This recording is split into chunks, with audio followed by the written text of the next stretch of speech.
Hello friends, फिर से एक स्वागत है नए सीरीज़ में।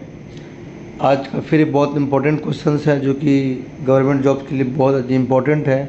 आज मैं लेकर के आया हूँ प्रीवियस ईयर क्वेश्चन सीजीएल का, जो कि फिर आपको कहीं रेलवे बैंक वगैरह में रिपीट क्वेश्चन मिल सकता है। हर एक क्वेश्चन को मैं डिटेल में आपको बताने की कोशिश करूँगा। आप लोग देखिएगा ध्यान से, वीडियो को एंड तक देखिएगा। एक एक क्वेश्चन को समझने की कोशिश करेंगे हम लोग, और आपके लिए बहुत ये यूज़फुल क्वेश्चंस होंगे और ये हर एक गवर्नमेंट जॉब के लिए बहुत इंपॉर्टेंट है। ये सीरीज़ के जो वीडियोज़ है आप लोग ज़रूर देखें, अपने दोस्तों को ज़रूर शेयर करें। और देख पा रहे होंगे आपके लिए मैं कितना मेहनत कर रहा हूँ। हर एक दिन अलग अलग तरह के पीपीटी, अलग अलग तरह के क्वेश्चंस मैं बना रहा हूँ, तो ये मेहनत कर रहा हूँ आपके लिए। तो एक बार आप वीडियो को लाइक और कमेंट ज़रूर करें, और वीडियो उन दोस्तों को भी शेयर करें जो गवर्नमेंट जॉब की तैयारी कर रहे हैं और जो साइंस से रिलेटेड क्वेश्चन मैं आपको दे रहा हूँ। ओनली साइंस, मिक्स भी नहीं है, सिर्फ साइंस। जिसमें साइंस में फिजिक्स, केमिस्ट्री, बायो हो सकता है, लेकिन सिर्फ साइंस के क्वेश्चंस हैं जो कि बिल्कुल इंपॉर्टेंट क्वेश्चंस हैं।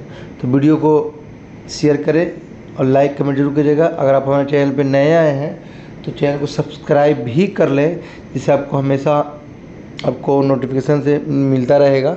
चलिए वीडियो को शुरू करते हैं। आज का पहला क्वेश्चन क्या है देखते हैं। An anemometer measure which of the following. Anemometer क्या है? इंस्ट्रूमेंट्स का नाम है जो कि क्या मेजरमेंट करता है, ये पूछा गया है। राइट, देखिए पहला क्या है? Speed of light. इसका आंसर बी होगा। मैं आंसर भी साथ साथ में लिख रखा हूँ जिससे कि आपको डाउट्स नहीं होगा। क्या है? एनीमियोमीटर जो है स्पीड नापता है। क्या नापता है? स्पीड ऑफ विंड, यानी कि ऑप्शन नंबर बी क्या होगा? इसका राइट आंसर होगा। लेकिन स्पीड ऑफ लाइट किस इंस्ट्रूमेंट से नापा जाता है वो मैं बता दूँ। वो होता है फोटो डिटेक्टर। क्या होता है? Photo detector. पहला जो ऑप्शन होगा, कहीं कहीं पूछता है पेपर में, तो अगर आता है ऑप्शन फोटो डिटेक्टर, जो होता है स्पीड ऑफ लाइट को मेजरमेंट करता है। ठीक है ना। नेक्स्ट क्या है? Atomic number of an atom. देखिए एटॉमिक नंबर होता क्या है? जब मान लिया कि ऑक्सीजन है, वो एक सिंबल ऑक्सीजन है। ऑक्सीजन में क्या होता है? 8 होता है। क्या एटॉमिक नंबर? और मास नंबर क्या होता है? 16 होता है ना। पता होगा, नहीं पता जान लीजिएगा आप। ऑक्सीजन का एटॉमिक नंबर 8 होता है और 16 क्या होता है? एटॉमिक मास नंबर होता है। तो इसको हम डिनोट करते हैं कैपिटल ए से, इसको करते हैं डिनोट हम कैपिटल जेड से। एटॉमिक नंबर को जेड से और एटॉमिक मास को कैपिटल ए से करते हैं डिनोट हम। ठीक है ना। यहाँ तक या तो कोई दिक्कत नहीं होगा। जो एटॉमिक नंबर है ये आपको डिनोट ये करता है कि कितने उसमें इलेक्ट्रॉन है। ठीक है ना, कितना उसमें इलेक्ट्रॉन है। क्या एटॉमिक नंबर जो है ये आपको डिनोट करता है कि कितने उसमें एटॉमिक नंबर जो है, कितने इलेक्ट्रॉन है उस एटम में, वो डिनोट करता है। राइट, तो यहाँ पे ऑप्शन नंबर ए करेक्ट हो जाएगा। और देखिए, और एटॉमिक नंबर क्या होता है इसमें? ये होता है सम किसका? प्रोटॉन का और न्यूट्रॉन का। एटॉमिक मास नंबर क्या होता है? मास नंबर क्या होता है? प्रोटॉन और न्यूट्रॉन का सम होता है। और ये होता कहाँ पे है? आपको न्यूक्लियस में बताया था। क्या कहाँ पे होता है? न्यूक्लियस में होता है। और इलेक्ट्रॉन क्या है? ऑर्बिट में, बाहर में मूव करता है। जैसे कि देखिएगा, आप कुछ सोचिएगा, कोशिश कीजिएगा, मैं बता रहा हूँ आपको। जैसे मान लें कि ये रहा न्यूक्लियस, ये बाहर ऑर्बिट है ना। तो इलेक्ट्रॉन जो है यहाँ मूव करता है बाहर में, और अंदर में क्या होता है? प्रोटॉन और न्यूट्रॉन अंदर में होते हैं। ठीक है ना, न्यूक्लियस के अंदर में। और एटॉमिक मास क्या होता है? दोनों का सम होता है। किसका? प्रोटॉन प्लस न्यूट्रॉन का सम होता है। ठीक है ना, यहाँ तक आपको समझ में आ गया होगा, है ना। Atomic number of an atom gives the number of which the following electron. मतलब कि जितना एटॉमिक नंबर होगा उतना ही उस एटम का इलेक्ट्रॉन होगा। और ऑप्शन नंबर ए क्या होगा? इसका राइट आंसर होगा। चलते हैं नेक्स्ट क्वेश्चन की तरफ। थर्ड क्वेश्चन क्या है? Metal ion present in the vitamin 12। Vitamin B12 में क्या पाया जाता है? कोबाल्ट। क्वेश्चंस को ये उल्टा भी पूछ सकता है कि कोबाल्ट जो मेटल है वो किस विटामिन में पाया जाता है? तो विटामिन B12 आंसर होगा। ये दोनों को समझिएगा आप। एक मेटल आयन ऐसा है जो कि विटामिन B12 में पाया जाता है, कोबाल्ट। क्वेश्चन ये भी पूछ सकता है कि कोबाल्ट जो है किस विटामिन में पाया जाता है? तो विटामिन B12 होगा। तो इस क्वेश्चन को समझिएगा, बहुत इंपॉर्टेंट क्वेश्चन है। क्वेश्चन तो 3 बार भी पूछा जा चुका है, आगे भी पूछा जाएगा। और हमारे वीडियोस को एक बार आप लोग लाइक ज़रूर कीजिएगा और कमेंट भी ज़रूर कीजिएगा। कमेंट भी करना है, और जो हमारे नए चैनल पे आए वो चैनल को सब्सक्राइब भी कर लें, और वीडियो को ज़रूर शेयर कीजिएगा अपने दोस्तों के साथ, क्योंकि वो भी इस वीडियोस के माध्यम से वो भी जान सके। ठीक है, चलिए मिलते हैं फिर नेक्स्ट क्वेश्चन की तरफ। 4 देखते हैं। क्या which one of the following also known A solution? पहले समझते हैं कि सॉल्यूशन होता क्या है ना। सॉल्यूशन क्या होता है? इसमें 2 सब्सटेंस को मिक्स किया जाता है, मिनिमम दो और मैक्सिमम जितना मिला था, मतलब कि 2 तो होना चाहिए। जैसे कि मान लीजिए हमको बनाना है शुगर का, चीनी का बनाना शरबत, तो उसमें क्या होगा? शुगर होगा और पानी होगा। ये दो इम्पॉर्टेंट है। एक का मात्रा ज़्यादा होगा, एक का मात्रा कम होगा। शरबत में क्या होता है? शुगर का मात्रा कम होता है, तो उसको हम बोलते हैं सॉल्यूट। वाटर का मात्रा ज़्यादा तो उसको बोलते हैं सॉल्वेंट। यहाँ तो कोई दिक्कत नहीं होना चाहिए आप लोगों को, ठीक है ना। आखिर क्वेश्चंस क्या पूछा गया है वो मैं देखता हूँ दोबारा फिर। Which one of the following is also known a solution? इसमें से किसको बोलते हैं सोल्यूशन? तो ऑप्शन नंबर बी होगा सही, होमोजीनियस मिक्सचर। क्या होता है? होमोजीनियस मिक्सचर, यानी ऑप्शन नंबर बी क्या होगा? राइट आंसर होगा। होमोजीनियस मिक्सचर उसको बोलते हैं कि मिल जाने के बाद उसमें आपको ये समझ में नहीं आएगा कि इसमें मिला क्या गया है। ये मान लीजिए शुगर चीनी, अगर शरबत मिला दिया जाए तो उसमें आपको चीनी नहीं दिखेगा, बिल्कुल मिक्स होने के बाद एक जैसा दिखता है, तो उसको बोलते हैं हम लोग होमोजीनियस मिक्सचर। हेट्रो क्या होता है कि वो घुलने के बाद, मिलने के बाद भी उसमें जो चीज़ मिलेगा आपको दोनों पार्टिकल दिखेगा, तीनों पार्टिकल दिखेगा। जैसे मान लें कि पानी और पत्थर मिलाओगे तो आपको पानी भी दिखेगा और पत्थर भी दिखेगा, है ना। कंपाउंड क्या आता है? उसमें डिफरेंट टाइप्स के एलिमेंट मिले हुए, जैसे कि वाटर है H2O कंपाउंड है, तो उसमें H और O मिला हुआ है। कार्बन डाइऑक्साइड CO2 होता है, तो उसमें C मिला हुआ है और O मिला हुआ है ना, उसको बोलते हैं कंपाउंड। तो यहाँ पे ऑप्शन नंबर क्या होगा? बी क्या होगा? राइट आंसर होगा। चलिए नेक्स्ट क्वेश्चन देखते हैं। नेक्स्ट है ब्रास कंटेन। पहले समझते हैं ब्रास में क्या क्या होता है। कॉपर एंड जिंक होता है। ब्रास में क्या होता है? कॉपर और जिंक होता है। आखिर ब्रास है क्या? ब्रास एक एलॉय है। ब्रास क्या है? एक एलॉय है। एलॉय क्या होता है? अब एलॉय क्या होता है? इसमें मिक्स होता है 2 मेटल्स, या कभी कभी नॉन मेटल भी मिक्स होते हैं। मिनिमम 2 से ज़्यादा भी हो सकता है। इसमें मिक्स करके एक नया सब्सटेंस बनाया जाता है ना। उस सब्सटेंस में आपको कोरोजन वगैरह नहीं लगेगा जनरली, है ना। तो एलॉय क्या है? एक तरह का मिक्सचर है। इसमें 2 या 2 से अधिक मेटल या नॉन मेटल मिक्स करके एक नए सब्सटेंस बनाए जाते हैं, उसको हम लोग एलॉय बोलते हैं। तो एलॉय के एग्जांपल्स क्या क्या हैं? बहुत सारे हैं। तो एक उसमें ब्रास है, तो ब्रास में क्या क्या मिला होता है? कॉपर और जिंक मिला होता है। एक और कंपाउंड है ब्रॉन्ज। क्या है? एक तो ब्रास हो गया, तो ब्रास में कॉपर और जिंक मिला होता है।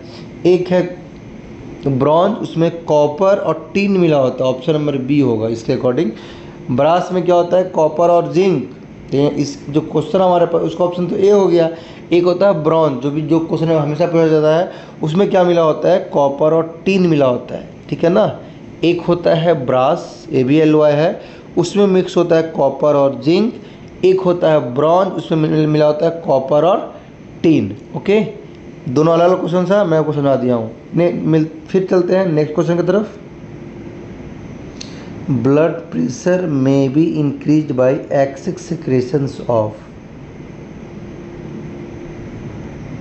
है ना। आखिर ब्लड प्रेशर कैसे बढ़ता है? उसमें क्या ज़्यादा सिक्रेशन हो जाता है जिसके वजह से ब्लड प्रेशर बढ़ जाता है? थायरॉक्सिन होता है। क्या होता है?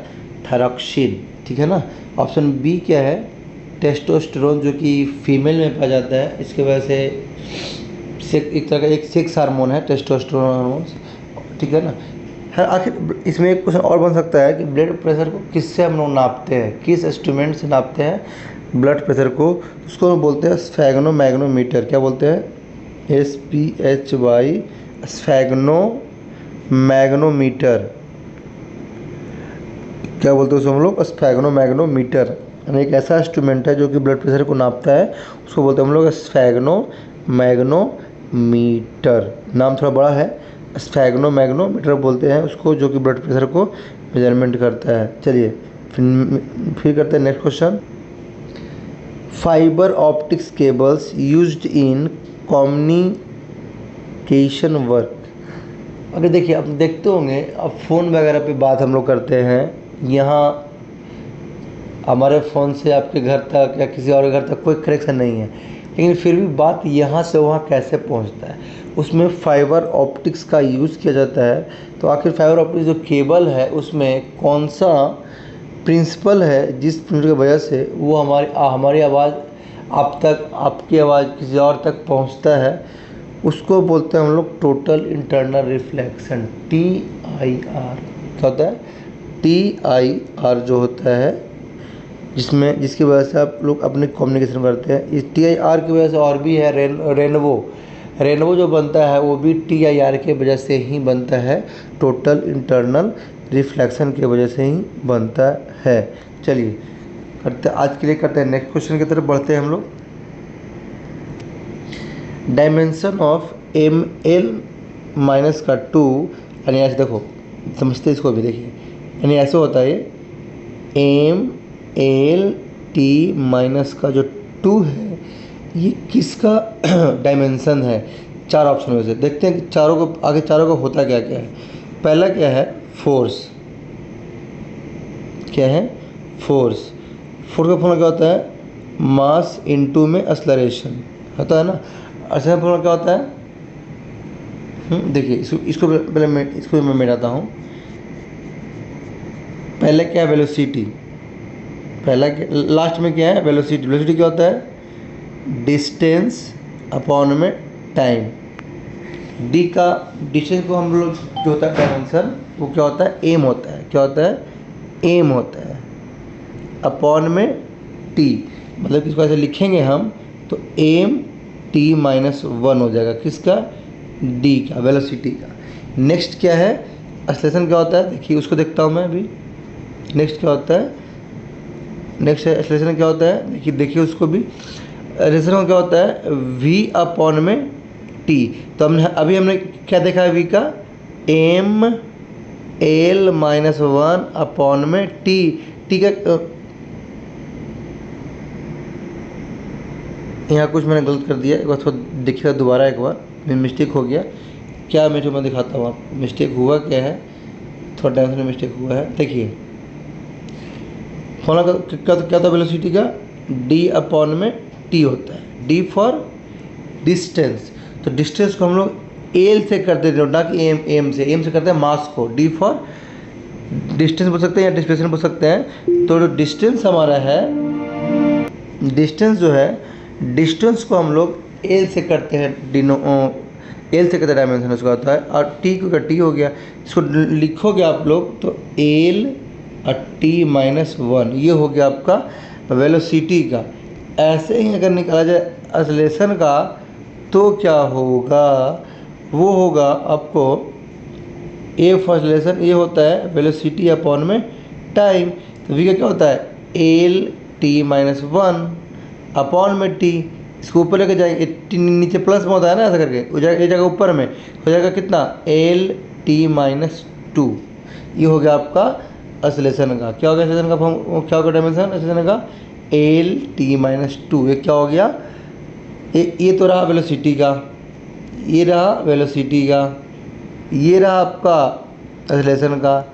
आपका नेक्स्ट क्या है? नेक्स्ट है फोर्स। देखते हैं फोर्स का क्या होता है? मास इनटू में एक्सेलरेशन होता है फार्मूला ना।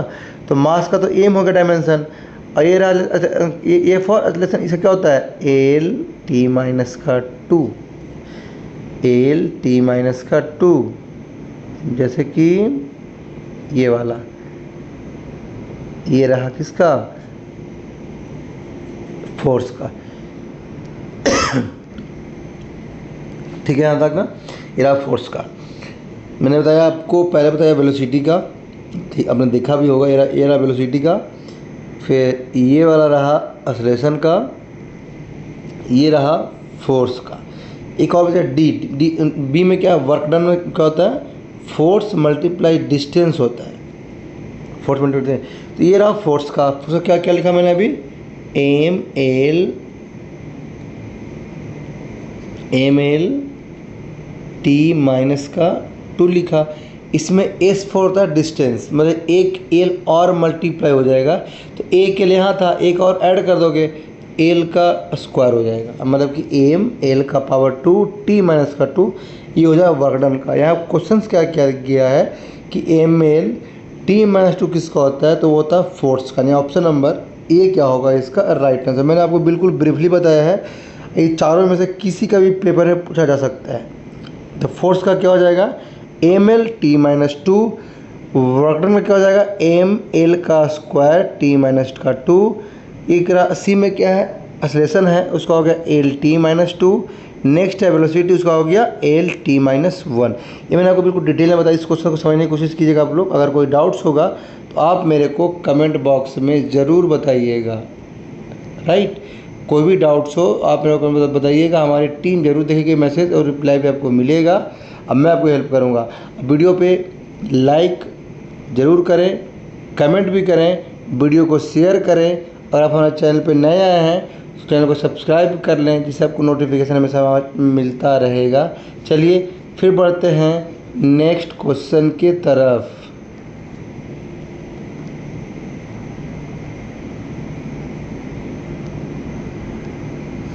आज का आखिरी सवाल, क्वेश्चंस क्या है, विच of the following has zero affinity. तो पहले हम ये समझते हैं आखिर क्या बोलते हैं इलेक्ट्रॉन एफिनिटी बोलते किसको है, फिर ऑप्शन को समझेंगे हम। इलेक्ट्रॉन एफिनिटी उसको बोलते हैं जिसमें क्या है इलेक्ट्रॉन को ऐड किया जाता है। क्या किया जाता है इलेक्ट्रॉन को ऐड किया जाता है, बिल्कुल सही सुना आपने, इलेक्ट्रॉन को ऐड किया जाता है। क्या करने के लिए उसके ऑक्टेट को पूरा करने। जैसे देखिए जब मान लें जैसे मान लें कि फ्लोरीन है, फ्लोरीन का एटॉमिक नंबर 9 होता है। अगर इसका मैं लिखूँ कॉन्फ़िगरेशन तो 2 होगा पहले ऑर्बिट में, सेकेंड में 7 होगा। ये आपको पता होना चाहिए कि क्या है इलेक्ट्रॉनिक कॉन्फ़िगरेशन है ना, इलेक्ट्रॉनिक विन्यास है। पहले में 2 दूसरे में 7, तो इसमें एक इलेक्ट्रॉन ऐड करते हैं। क्यों ऐड करते हैं कि इसका ऑक्टेट पूरा हो जाए। ओके, तो ऑक्टेट पूरा हो जाए उसमें ऐड करते हैं इलेक्ट्रॉन को। तो वही बोल रहा हूँ मैं, अगर आप इलेक्ट्रॉन को ऐड कीजिएगा तो उस एटम के ऊपर क्या होगा नेगेटिव चार्ज डेवलप हो जाएगा और एनर्जी रिलीज्ड होगा, उसको हम बोलते हैं इलेक्ट्रॉन एफिनिटी। ओके, तो इस जो आपका ऑप्शन दिया हुआ है उसमें क्या पूछा गया क्वेश्चन में कि विच of the following has zero electron affinity, मतलब इसमें से एक ऐसा कंपाउंड है उसमें इलेक्ट्रॉन आप ऐड ही नहीं कर सकते हैं, उसको ज़रूरत ही नहीं ऐड करने के लिए। तो एक ऐसा एलिमेंट उसमें वो है क्या, नियोन है। नियोन क्या है, एक इनर्ट गैस है, जीरो गैस है, जिसमें आप इलेक्ट्रॉन ऐड नहीं कर सकते। क्यों कि उसका ऑक्टेट पहले से ही पूरा है। अगर जो इंसान का पेट भरा पड़ेगा, हमारा आपने खाना खा लिया, आपका पेट भरा हुआ था, क्या आप दोबारा खाना खाइएगा? नहीं खाइएगा।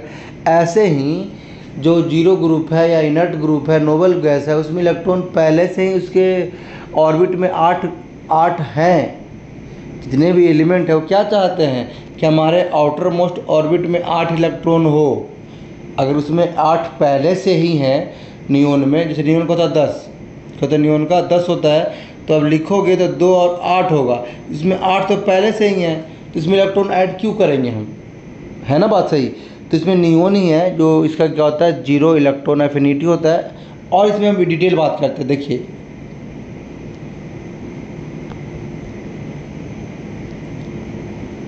देखिए ये क्या है, पीरियोडिक टेबल है। इसमें क्या होता है, इलेक्ट्रॉन एफिनिटी जो होता है वो आपको लेफ़्ट से राइट की तरफ क्या होता है, लेफ़्ट से राइट की तरफ क्या होता है, बढ़ता है। ये रहा लेफ़्ट, वो रहा राइट ग्रुप में। ऐसे देखा जाए पीरियड में तो क्या होता है, डिक्रीज़ होता है, क्या होता है, डिक्रीज़ होता है। और लेफ़्ट टू राइट ग्रुप में क्या होता है, बढ़ता है। और देखा जाए तो जो ग्रुप नंबर 17 है ये वाला, इसका सबसे ज़्यादा होता है, क्या होता है, सबसे ज़्यादा किसका होता है, ग्रुप 17 का इलेक्ट्रॉन एफिनिटी ज़्यादा होता है। और 18 ग्रुप का इलेक्ट्रॉन एफिनिटी होता ही नहीं है। क्यों, किसमें तो इलेक्ट्रॉन ऐड करने की ज़रूरत ही नहीं है। मेरी बात आप समझ पा रहे होंगे ना। यही कारण है कि जो ऑप्शन नंबर जो यहाँ पर लिखा था नियोन का क्या होता है, बिल्कुल जीरो एफिनिटी होगा, क्योंकि क्या है, ये नोबल गैस के ग्रुप से आता है।